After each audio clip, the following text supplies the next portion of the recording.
All right, we are live on YouTube right now with everybody, as well as everybody that's here in the studio. So, want to welcome everyone to the Icarus Bell album listening party question and answer session.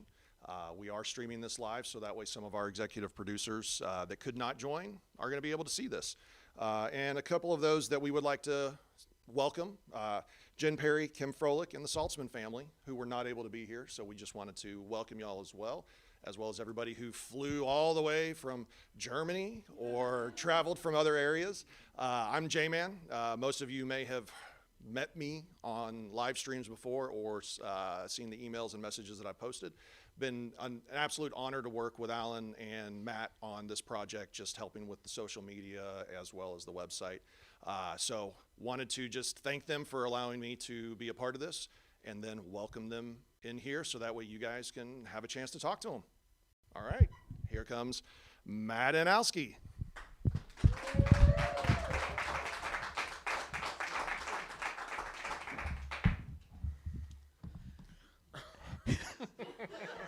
Hello.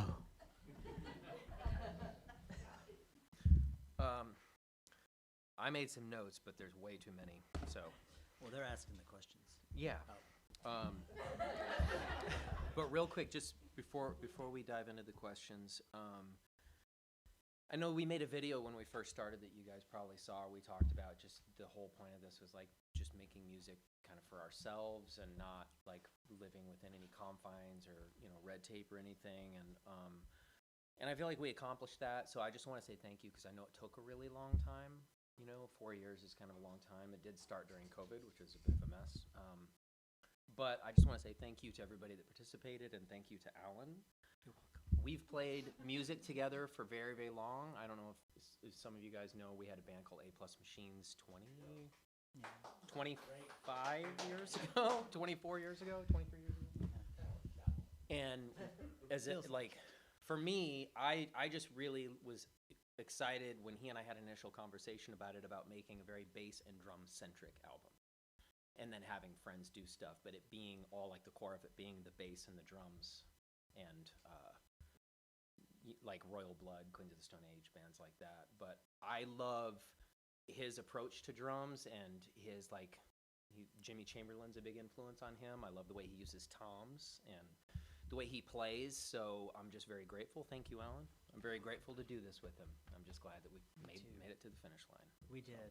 Yeah, when we started, we didn't really know what it would look like, what our approach was even going to be, or how we were going to do what we ended up doing. But Should we be using this?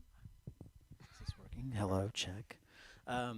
Yeah, when we first started this, we weren't really sure. We just knew we wanted to play together and create an album on our own terms, and we didn't really know how we wanted to approach it and what the process was going to be. I don't think we really figured that out even until the end, maybe. But so all the songs you heard were bass and drums were done first. We didn't have any lyrical ideas or melody ideas, guitar ideas. So all that stuff came later, which is kind of backwards.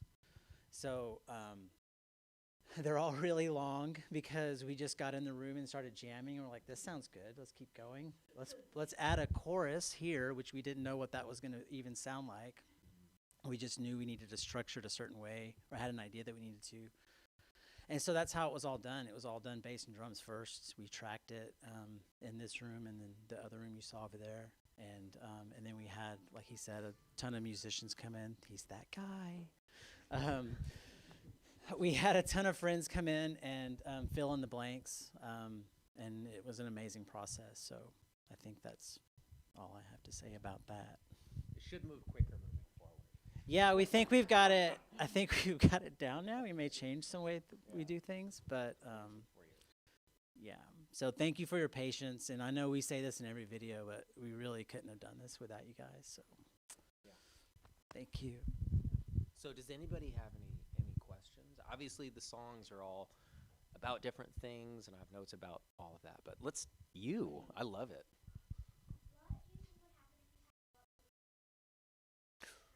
Oh, I love this question. This is live. I know, this is awesome.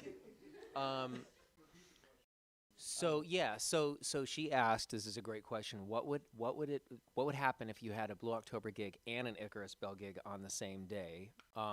As long as it's the same event and I'm not trying to go across town to make it to the other gig, it would probably be easier. But so Jeremy and Justin and I and Steve actually have a band called Harvard of the South as well, and Harvard of the South sometimes does opening shows for Blue October. So we do double duty.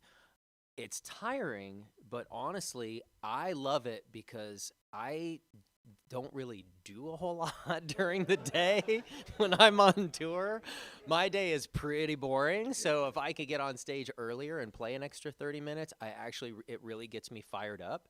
The only thing that's a bummer about it, to be honest, is it's 30 minutes. So by the end of the 30, and Sam knows this feeling, by the end of that 30 minutes, you're like, we just got warmed up. I want to play more, you know? So that's the only thing that's rough about it. But I do really look forward to when that day comes because I would love to get to play some shows with both bands. I think that would be super duper fun, for sure.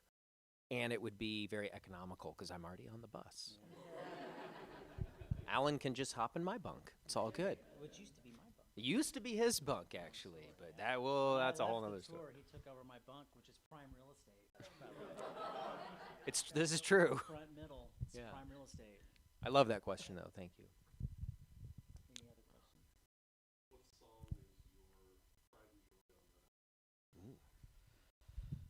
Oof. Man, that's tough. They're all our babies, you know. But the one that I'm loving right now is Butcher of Baytown. Because, I don't know, I'm a big fan of, we have a lot of songs that groove. But after that first verse and it comes back in and it's like, it really grooves. And that was a lot of fun. I did some experimental drum tracking on that. Like the verse, I didn't play that all in one, like as a drum set. I came in and played just the kick drum, and then I came back and played just the snare, and then just the hi-hat, because I wanted to get that independence for the mix so that I could mix it just right. So I basically built the beat for the verse. And I hadn't done that before, and it was a lot of fun. But I don't know. I have like Bones is one of my favorites because the drums were recorded in here. It was one of the first ones we did, and the drums are just huge, and I love the way they turned out, and it's a lot of fun to play. So yeah.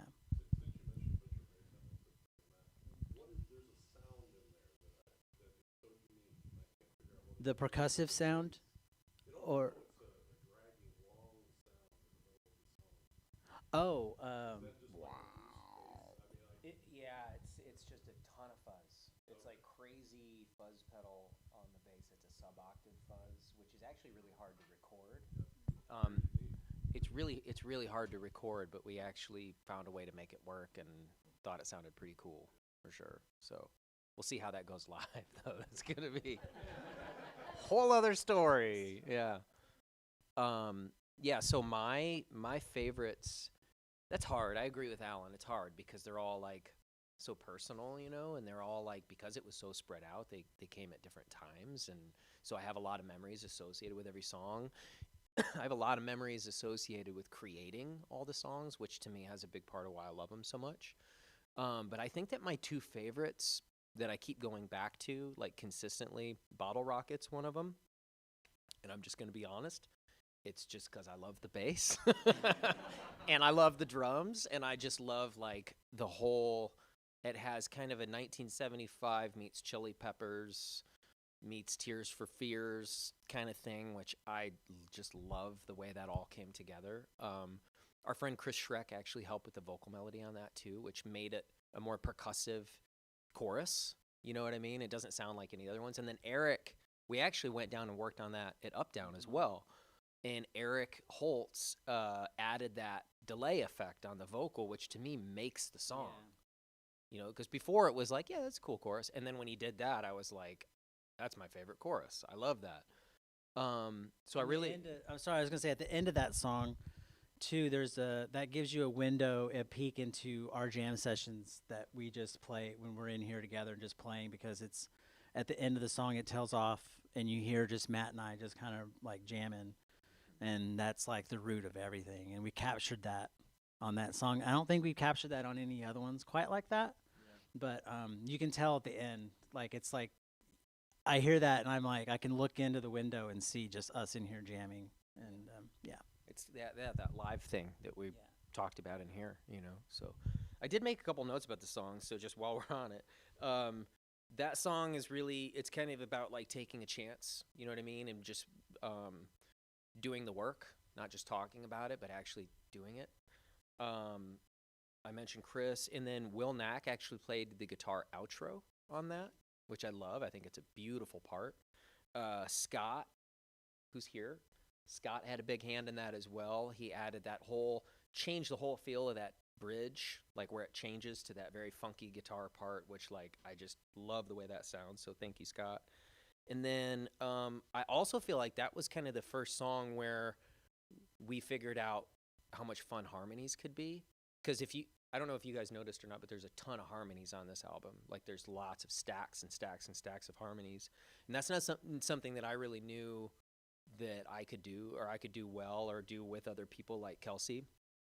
But that was like the first song where the harmonies really came together, you know? And so I think that kind of set the tone for a few of the other songs, which again, like Alan was saying earlier, is like we kind of figured out our identity. So, and then my other favorite one, and I'll be quicker on this one, my other favorite one is The Great Collapse, which is the last song. I just loved making that song.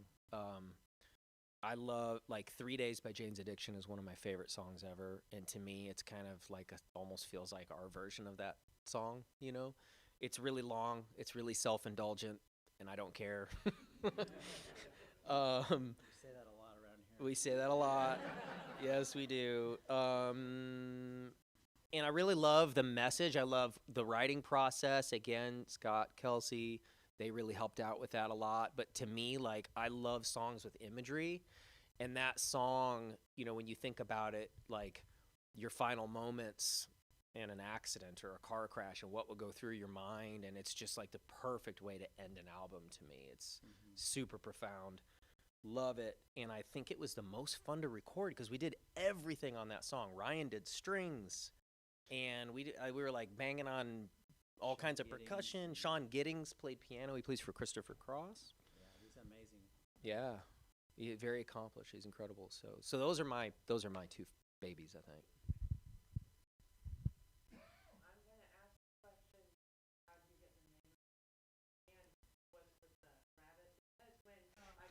These are the toughest questions. Yeah. Because it looks like Donnie Darko. Yeah. Yeah. Okay, so so here's the deal. We the name. If you thought the songs were hard, coming up with a band name was the hardest thing we could do. We talked about this for months, maybe even a year, and we had a million ideas, and everyone was taken, literally every. So we liked the story of Icarus, and we tried to come up with two words that had not been used together. Honestly, that's the honest answer. And so Icarus Bell, Matt added. We were gonna do Bell like as in Belle, but we thought just drop the E and have a bell, and then the bell is the reminder not to fly too close to the sun. And then as far as the rabbit is concerned, I've been a fan of bunnies for a long time. What's your nickname? My nickname is Uncle Bunny. My production company, it's not a company, you just have to have a production title for releasing music. It's Uncle Bunny Productions. And that comes from Justin's kids who called me Uncle Bunny on tour. So we couldn't just have a fuzzy bunny. We had to have a creepy bunny. So that's where that came from. And then of course we loved it, and then we put it out and it's like, oh, Donnie Darko or whatever. Like I didn't even really think of that. It was completely unrelated. Yeah. Yeah, correction. Yes, Icarus Bell. We did one run of T-shirts and logo that had the mask, and that was during COVID to poke fun at the whole, or So yeah. I am going to say myself out.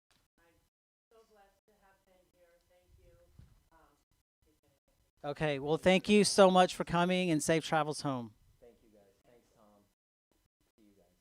So, guys, we got a question from the live stream from Kim, wanting to know how you guys come up with song titles. Kind of segue from band name. How do you come up with I will start the first half of this, and Matt, you can finish it up. So, it used to be in our process back in A Plus Machines. We would just number the songs. Back then, we were in the 40s and 50s. I think we would up to like, okay, this next song is number 42, because we didn't want to deal with the title. And we would just, that's how we would rehearse. We would call out 42, 43, 44. And then until there was, until we could name it. Yeah, right. Omaha, Omaha. And so we started that this time around. And then Matt was like, you know what? We need to give this stuff some character before we like go further into what this song is about and how we're gonna the direction of the song. So let's start naming them and giving them ideas and giving them identities, so that we can really give it everything it deserves instead of just a number. So does that answer the question? I don't even remember what the question was. Yeah. Oh, so Matt. Yeah. No,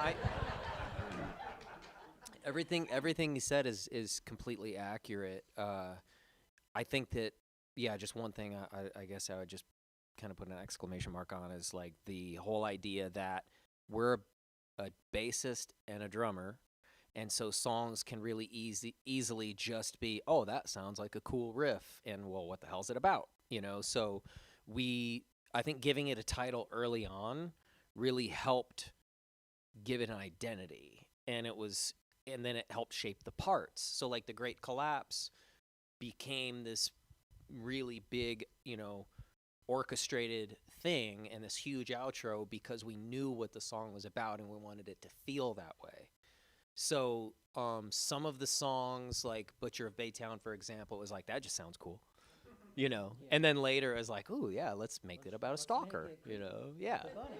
Like everything else we do. But some of the songs definitely early on had an identity, and it was like the challenge of like, hey, let's give it a title and then figure out, it's like you're writing a book and it's like, okay, here's the title. Now what's the book going to be? What's it going to be about? And that was another part, a crazy part of the process too, is like we had these music beds of drums and bass and some guitar on some stuff.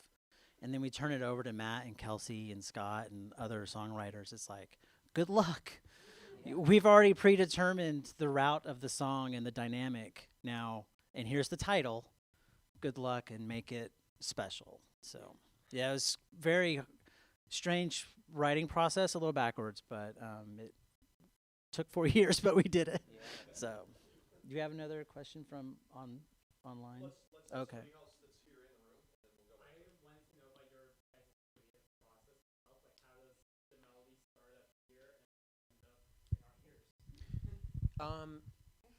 So every song's different, with us, again, a lot of the challenges that there's really only one song that had a melody idea at the very beginning, and that was actually the song that we just put out, which is, what's the title again? Hit the Bottom. That was the only one that I remember writing the riff, and I remember having a vocal melody right away for it. The other songs, they came later. I don't suggest doing that in the future, just because it is not that we're not happy with the outcome, but it is kind of a painstaking process. I think that song was easier to complete because that verse melody was already there, and it just made it easier to do. But I would say like a good chunk of these songs really just started by, hey, let's get in a room together and just jam until we like something, you know what I mean? And then we'll demo it. We would do a lot of it in the B room, actually. Mm-hmm. And Victor, who we need to give a shout out to Victor, for sure. Victor, who has been there from the very beginning and engineered and mixed a bunch of this. He was a huge hand in that too, because he would go in and make sure that we had it captured and recorded and it was set up and whatnot. So a lot of it was just stemmed from that. It was like, hey, again, like we have this super cool groove, and then we would sit down later with a clear head and come up with vocal melodies and lyrics and put it all together. But again, that was just a chunk of the songs. You know, some of the songs were sort of pieced together over time, for sure. Yep.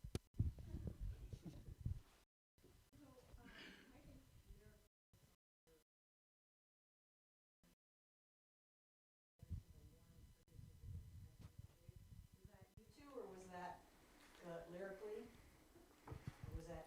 Yeah, I mean, it's a lot of Matt's brainchild, obviously, and then people came in and riffed other ideas. But yeah, I mean, Matt. I mean, this is yeah. Matt was mainly the lead on all the lyrical stuff. Paco Estrada, who we got to give a big shout out to, was big. A big help in that too. He's an amazing songwriter and just brilliant. And he came down from Dallas a lot and sat in the room with Matt and me, and mostly Matt, and they worked out some lyrics. And so yeah, And again, Scott and Kelsey had a Yeah. hand in yeah. some lyrics as So well. it takes a village with these two, anyway. Yeah.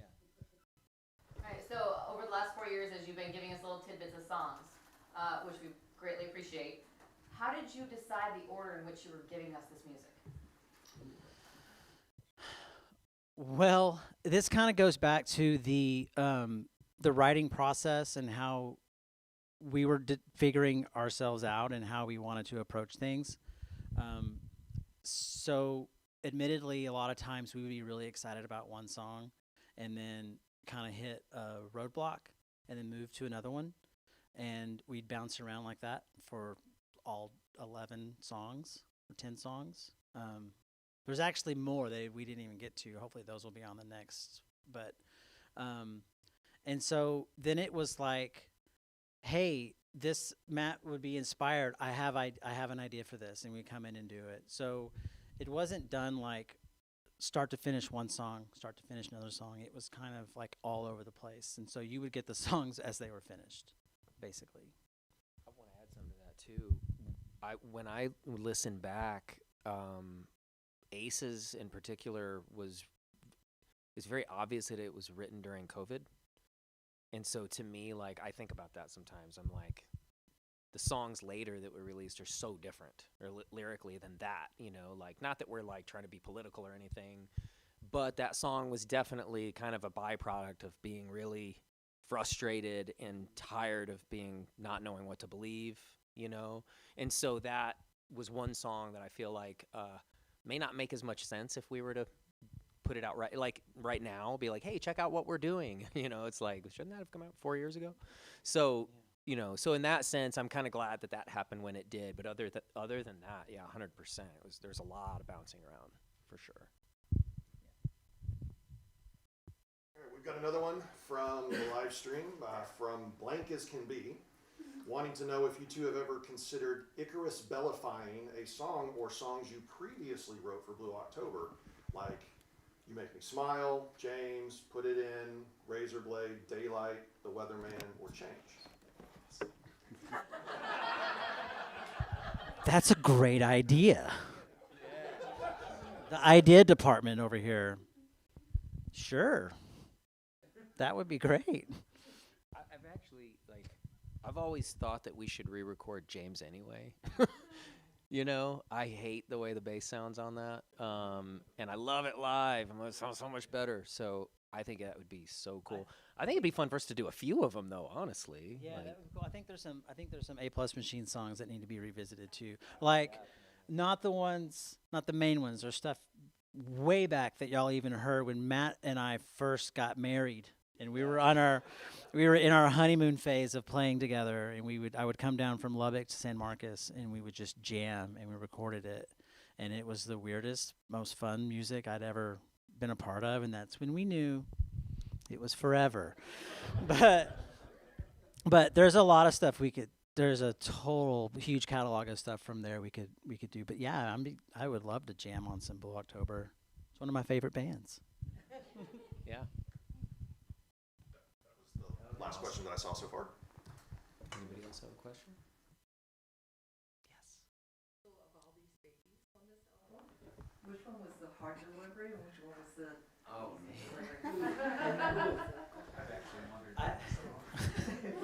Mama, I think Aces was pretty easy delivery just because it's a barn burner. It's pretty straightforward rock, like short and sweet. It kind of wrote itself. It just kind of fell right into play. Every next step was lit up for us.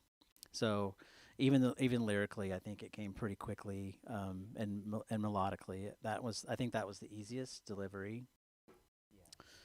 And then every other one was hard. Yeah, I would agree.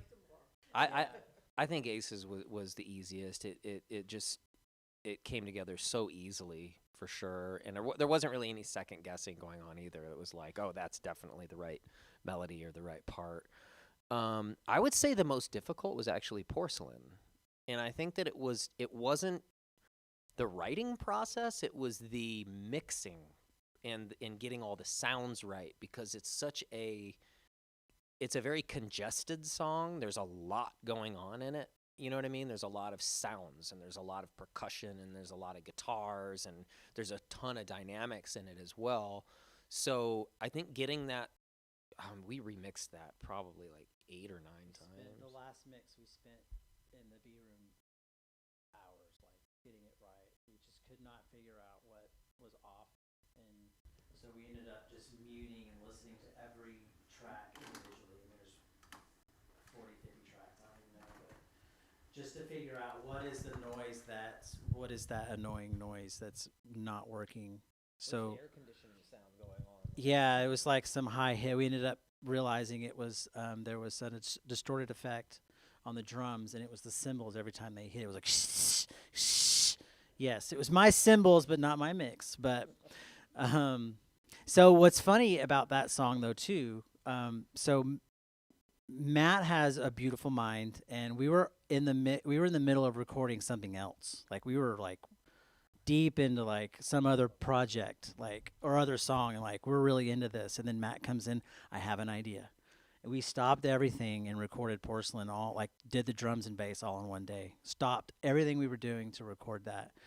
And that was kind of also the process too. I certainly didn't want to like stifle him or stop him when he had, some idea. It's like, it doesn't matter. We'll get back to that. When he comes in and says, I have an idea. Well, we do it. That's the plan. So, but yeah, that was a tough one, mix wise, but yeah, anyway. I have ADD. That's really what it is. Yeah. Yeah, it's true. Have you thought about what your opening and closing songs will be on your 30-city Yes. tour that you're going to do next summer? Yes. I think Bones is the perfect intro. Yes. And hear me out. Bon-om, bum, bon-om, bum, lights go down. Bon-om, bum, bon-om, bum, lights go back down. Boop, boop. And then everything kicks in, the lights come up, and we're rocking, and everybody's happy. Ending, great collapse, but Kelsey's going to have to come on tour with us wherever she is. So, Gwynnie. Since the beginning of time itself.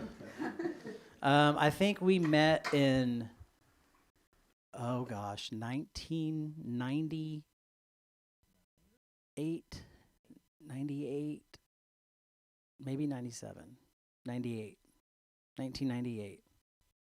And how did we meet? Well, I busted him out of jail.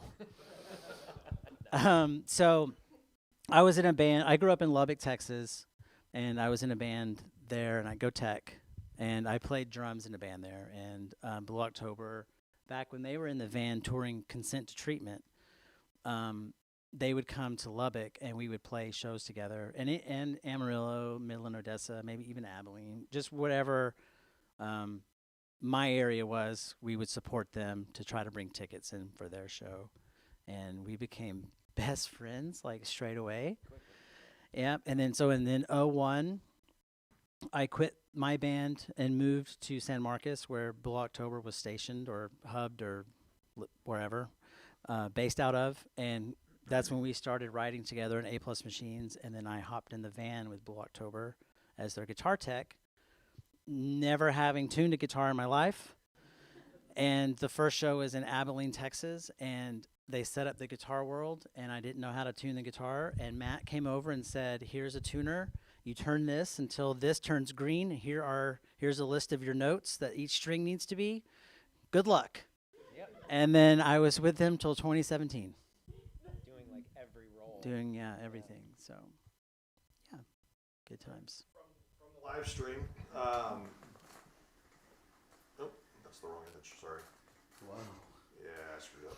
Okay, so Brett doesn't have a question, but he just wanted to say congratulations on the album. He knows you both worked really hard on it, and everything that he's heard has been absolutely amazing. So thank you, Brett. Thank you, And then Brett. the Happy Guinea Mom wanted to know, her question is, Hit the Bottom and Porcelain seem to feed from each other.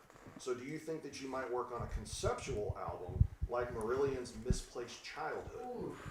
That's a good question. That's an awesome question. I love Marillion too. Good taste in music, yeah. I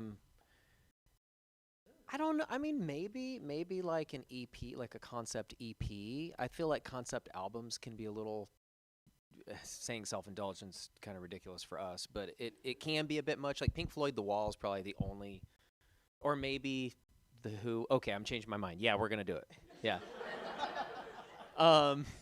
Like Tommy. But yeah, I do agree that they do kind of feed off each other for sure. But they're kind of sister songs, but they are kind of about two different things for sure. So yeah. And also Brett. Congrats to Brett because he's been doing his own thing and making his own music. I'm very proud of him. So good work. Sweet. One more? Or whatever? Anybody?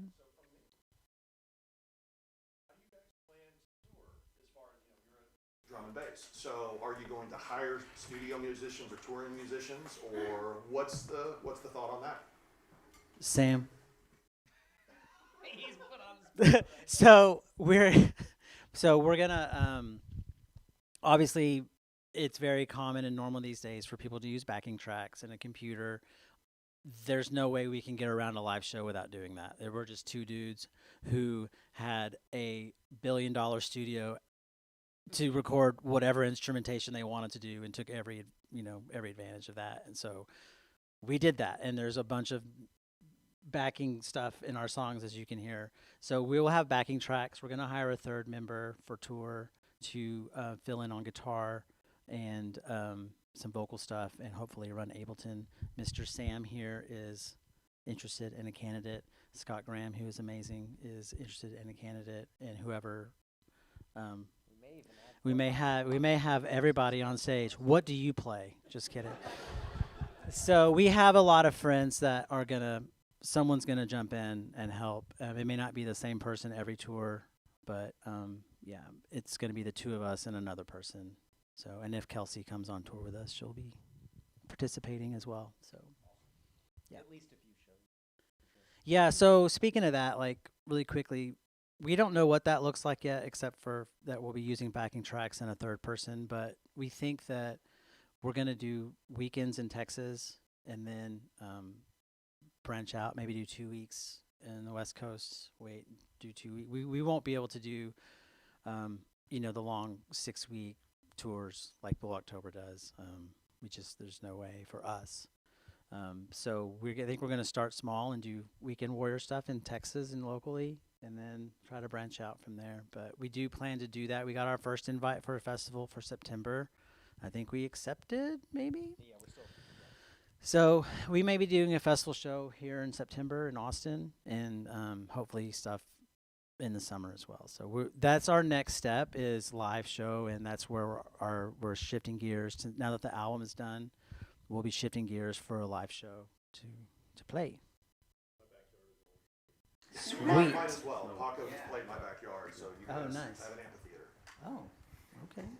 Can I tie into that, how does that shift for you, Matt? Because, 20 plus years of watching you stage Yeah. over here, now you're gonna be front and center. And you seem to be more of the sideline guy I than love wanting being to the be sideline guy. Yeah. I do. You know, our show though is just different. It's just a different animal altogether. I mean, I can't like even begin to put into words what it's like to be in a band with somebody like Justin, who is just like a force. You know what I mean? Like, he's not a front man, he's a force. Like, it's unreal. So it's not like we're doing something that's even similar to that. Like, what we're doing is very much more, I guess, similar to like Queens of the Stone Age, or, you know, a band where everybody's pretty stationary, you know, but maybe there's something visually that's going We're on gonna that's have a cool. great light show. Definitely. Yeah. Lots of haze and lots of lights. Yeah. So For real. Yeah. I'm not even kidding. We'd rather give you guys an experience than make any money. We're gonna put every penny we have into lights and production. So Yeah. Yeah. we'd But rather make an impression than make money. But we want it to agree. We want it to look good and be a cool experience, you know. But it's not like it's just a completely different. Yeah, he's animal. gonna have to stand still because he's on the mic a lot, and I have to sit still because I'm on drums. So there's not a lot of movement on stage. Whoever the third person is, you're not allowed to move around. Yeah. Yeah, okay, Scott's out. Sam, you good? But yeah. Cool. All right. Thank you guys. Thanks everybody for being here. Seriously, what a cool event. Thank you guys. This is everybody's first time here at the studio too. So, did everybody like it? Cool. Awesome. Tell your friends. Tell your musician friends. Not anything specific, just thank you all. Hey, thank you. Yeah, and thank you to Jay, man. He does so much behind the scenes. I pretty much there's a lot of responsibilities that I shoulder. Matt shoulders a lot of creative responsibilities and shares that with me sometimes, which is not a problem because he's the creative guy. I'm kind of the business guy. And so I handle the merch store and the website and the social media and stuff like that. But J-Man is my right-hand man who helps me because I don't know what I'm doing. So he's been a huge help. So big thank you. Thank you so much. So I guess you do now have a lighting guy that can go out on tour with you now. No, but it's been an absolute honor to work with Matt and Alan, because I've known these guys for a long time. I ran lights for Blue October, which is how I met Matt, and I was in Lubbock with Alski. So it's been kind of a full circle thing for me with this, and it's been great. So if you have any questions, comments on the website or any of the social media stuff, let me know. You can contact me through the Patreon account or on the website as well. So thank y'all very, very much for making time to come out here. I know it means the world to these guys, that they're able to share this incredible music with you. And it's been so cool to see all of the progression of, how it started with Aces, and just everything since has been absolutely phenomenal. So can't wait for the rest of the world to hear it. You guys are the special ones that got to hear it first. Tell your friends, January 5th. And do we have anything on vinyl by chance? Has that been discussed? Vinyl is in production. Thank you. Vinyl is in production. I was supposed to get the proof for it yesterday so that y'all could see it, but it didn't arrive in time. So, but it's in production and it will be done and available they tell me, the end of January. So there's a pre-sale that's about to happen for you guys to get it. I think it's going to be, we decided on $35 was fair. It's really cool. Yeah, it's very cool. You've seen some images on social media. We posted the cover, which is pink with a little fly. Very simple. And then your guys' names will be, there's going to be an 11 by 11 insert into the, the jacket. Thank you. He also does vinyl production himself. So, and then on there, your names are listed as executive producers, as promised, and well-deserved and earned. So thank you so much. And then, so there'll be $35 for the vinyl, and then $50, we're doing like a signed vinyl for $50 if you want it signed. But yeah, and that's that. So. We're very happy with it, yeah. And with the record itself is going to be gold.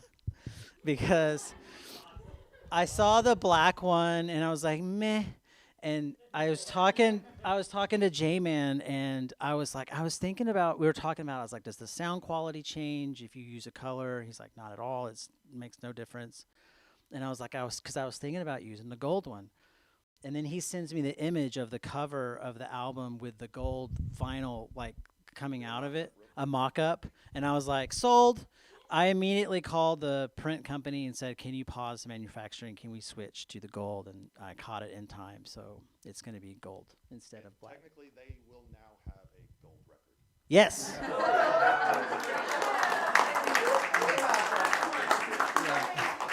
Until we take over Norway. Next one we'll do is platinum. The next one we do is platinum. Yeah, no, it's an easy way to get gold.